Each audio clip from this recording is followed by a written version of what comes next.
Bismillahirrahmanirrahim. Assalamualaikum warahmatullahi wabarakatuh. Baik, semuanya, kita kemarin sudah sampai di surah Al-Kafirun, udah selesai. Ya, sekarang kita masuk ke intisari. Saya akan bacakan intisari 1, 2, dan 3. Kemudian nanti tugas kalian untuk membacakannya kembali ya. Untuk ini kalian beri tanda di mana-mana saja berhentinya. Bismillahirrahmanirrahim. Surah Al-Kafirun diturunkan sebagai jawaban atas tawaran kaum musyrik kepada Rasulullah Sallallahu Alaihi Wasallam untuk saling bertukar sesembahan. Keutamaan membaca surah Al-Kafirun adalah seperti membaca seperempat Al-Quran. Surah Al-Kafirun dibaca pada rakaat pertama salat sunnah fajar.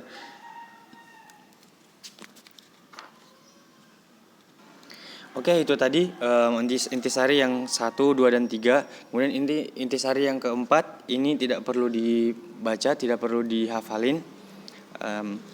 Cukup didengarkan saja, saya akan jelaskan.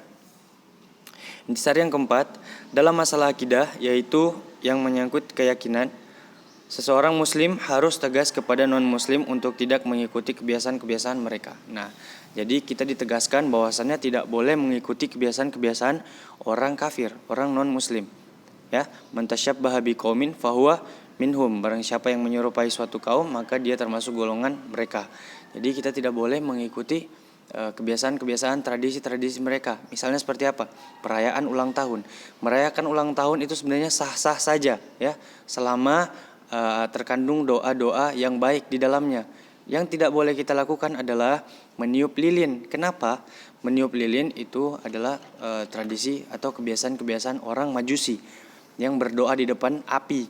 Kemudian mereka meminta pertolongan di depan api, minta sesuatu di depan api. Ya, tidak boleh kita lakukan itu, meniup lilin. Jadi membawa kue atau merayakan ulang tahun seperti biasanya itu sebenarnya tidak apa-apa, tapi tidak perlu pakai lilin. Kemudian tradisinya juga jangan terlalu dibesar-besarkan, ya.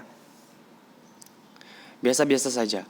Yang penting doa yang baik terkandung di dalamnya. Kemudian lanjut, termasuk tidak ikut merayakan hari-hari besar mereka, ya. Jadi hari-hari besar mereka kita tidak boleh mengikuti. Seperti misalnya hari Natal atau tahun baru, ya. Tahun baru itu sebenarnya kita boleh merayakan, tapi jangan terlalu berlebihan. Nah, misalnya seperti apa? Yang kalian tahu apa yang biasanya orang-orang lakukan, ya, orang-orang non-muslim lakukan.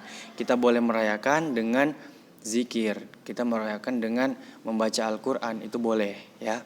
Tapi jangan berlebihan, seperti mengikuti apa yang mereka lakukan, ya. Karena tahun barunya orang muslim juga berbeda. Itu tahun barunya orang-orang kafir. Nah, kemudian kita lanjutkan. Namun tidak boleh pula seorang muslim menghina tuhan-tuhan sesembahan orang kafir. Nah, ini adalah ayat terakhir dari surah Al-Kafirun. Lakum dinukum waliyadin, ya. Tidak boleh kita menghina Tuhan orang kafir juga. Kalau kalian punya teman, punya saudara yang non-muslim, tidak boleh kita menghina Tuhan mereka. Kenapa? Kita tetap menghargai mereka. Bagaimana perasaan kita jika kita dihina seperti itu, ya. Lakum dinukum waliyadin. Itu aja. Kemudian kita masuk ke kisah. Qala al-mu'allif rahimahullah ta'ala dari Abdullah bin Abbas radhiyallahu anhu bahwasannya kaum Quraisy itu pernah berusaha mempengaruhi Rasul sallallahu alaihi wasallam dengan menawarkan harta kekayaan sehingga beliau menjadi orang yang paling kaya di Mekah.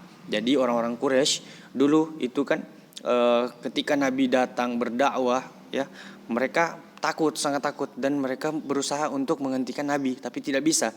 Maka dengan cara ini mereka berusaha untuk mempengaruhi Rasul sallallahu alaihi wasallam dengan kekayaan, ya. Apa yang terjadi? Kemudian mereka juga menawari Nabi sallallahu alaihi wasallam untuk menikahi wanita mana saja yang beliau kehendaki. Jadi Nabi sallallahu alaihi wasallam itu juga ditawarkan wanita, bukan cuma kekayaan. Nih, wahai Rasul sallallahu alaihi wasallam, wahai Rasul, ini juga wanita buat engkau. Banyak wanita yang ditawari.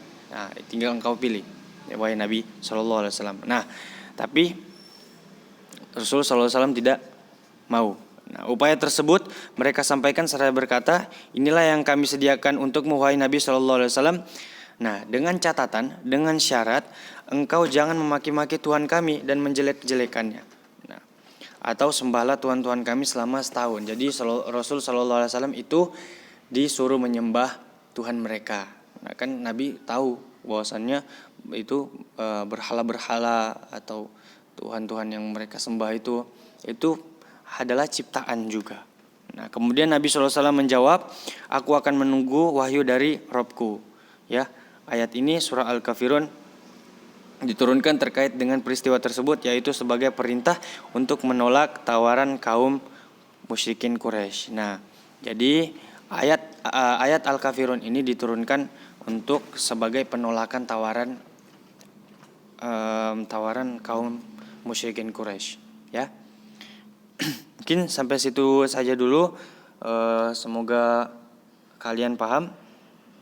Kemudian untuk tugasnya nanti saya taruh di Google Classroom atau di grup. Ya. Oke, assalamualaikum warahmatullahi wabarakatuh.